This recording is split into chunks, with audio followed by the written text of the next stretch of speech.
Établir des modèles qui durent. C'est pendant les 3 premières années de la vie, puis de nouveau à la puberté, que se forment des modes, des habitudes de vie durables. Pendant les 3 premières années de la vie, après la naissance, notre cerveau est extrêmement actif parce que de nouvelles cellules, de nombreuses connexions émergent. L'apprentissage est phénoménal. Mais l'apprentissage, à son tour, stimule la croissance de nouveaux réseaux de connexions. Ce cerveau en plein développement délivre son apport généreux d'hormones. C'est ainsi que le système immunitaire du corps se forme, se programme. De même, c'est ainsi que des modes de réponse, des réactions émotionnelles, des modes de vie sont établis. On a bien démontré chez l'animal que l'empreinte, ou l'impression si vous voulez, a lieu pendant la période la plus précoce de la maturation et du développement. Prenons un exemple.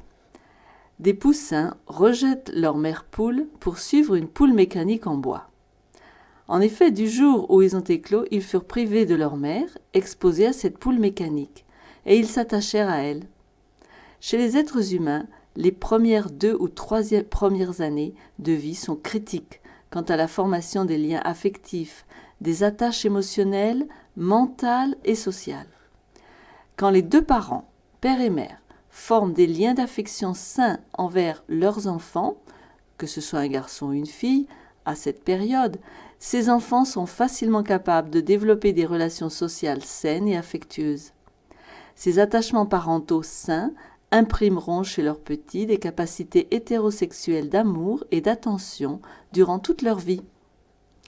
Les psychologues reconnaissent que la plupart des hommes homosexuels n'ont pas eu une expérience positive d'attachement avec leur père pendant la période impressionnable. L'orientation sexuelle est imprimée par la sécrétion d'hormones et la formation de liens à cette période. Tristement, beaucoup de parents bien intentionnés ont ignoré ces faits et des difficultés dans leur vie à l'époque critique de la formation des liens familiaux les ont privés des joies de l'attachement à leurs enfants.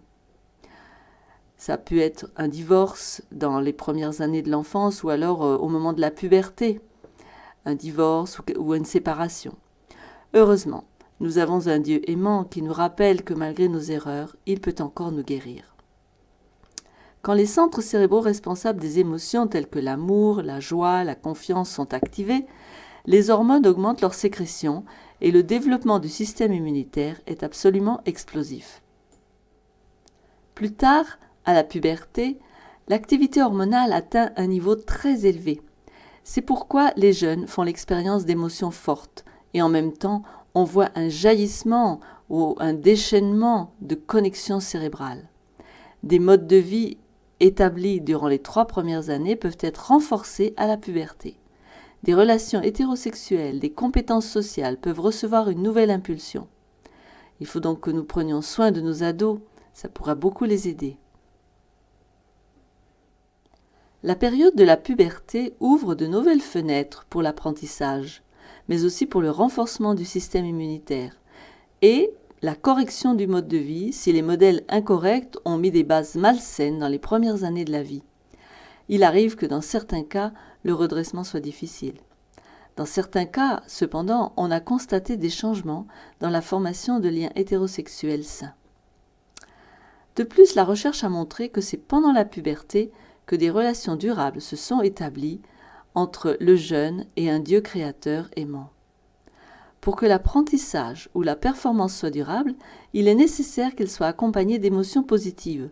Donc, apprendre dans un contexte de sécurité, d'amour, de valorisation est très important. Petite enfance et puberté sont des périodes de la vie où la plasticité du cerveau et la croissance rapide des réseaux de communication et d'expérience sont les plus phénoménaux. Le système immunitaire peut produire 10 millions de nouveaux lymphocytes et des milliers de milliards d'anticorps en quelques minutes. Vous avez compris que les orientations sexuelles sont formées dans ces périodes, des attitudes mentales positives ou négatives aussi sont programmées. L'appétit pour les bonnes choses ou l'appétit perverti est formé. La tendance à blesser ou à détruire, à la guerre ou à la paix. Nous devons donc informer nos jeunes gens concernant ces faits. Ils ont l'opportunité de modeler des vies saines, heureuses et épanouissantes. Bien des jeunes délinquants ont changé la direction de leur vie dans ces années-là et sont devenus des jeunes responsables, des leaders capables de conduire la vie des autres. Ces années de l'enfance et de l'adolescence sont des années pour guérir, grandir et changer. Voici une parole de la Bible. « Jeune homme, réjouis-toi dans ta jeunesse, livre ton cœur à la joie pendant les jours de ta jeunesse, marche dans les voies de ton cœur et selon les regards de tes yeux. Mais sache que pour tout cela, Dieu t'appellera en jugement. Bannis de ton cœur le chagrin et éloigne le mal de ton corps, car la jeunesse et l'aurore sont vanité. » Ecclésiaste 11, versets 9 et 10. Une femme sage du XIXe siècle a écrit les mots suivants.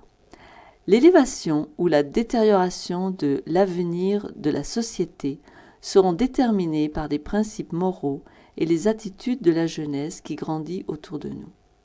L'éducation reçue et la formation du caractère dans l'enfance, en ce qui concerne les bonnes habitudes, la maîtrise de soi, la tempérance, donneront la mesure de l'influence de la jeunesse sur la société. Si les jeunes sont laissés dans l'ignorance et sans contrôle, et qu'ils deviennent de ce fait égoïstes, intempérants dans les appétits et les passions, leur influence sur la société instable s'exercera dans la même direction. Les fréquentations actuelles des jeunes, les habitudes qu'ils forment aujourd'hui, les principes qu'ils adoptent maintenant constituent l'indice de ce que sera la société dans les années à venir. La jeunesse, c'est donc la période où se jouent les choses les plus importantes de la vie. Parents, soyons conscients du fait que tout ce que nous semons dans un champ vierge poussera. Semons donc des graines d'amour, de tolérance, de patience et de dévotion. Inculquons chez eux l'amour pour le Créateur, le respect pour ses lois, pour la vie, et on récoltera les fruits éternels de justice.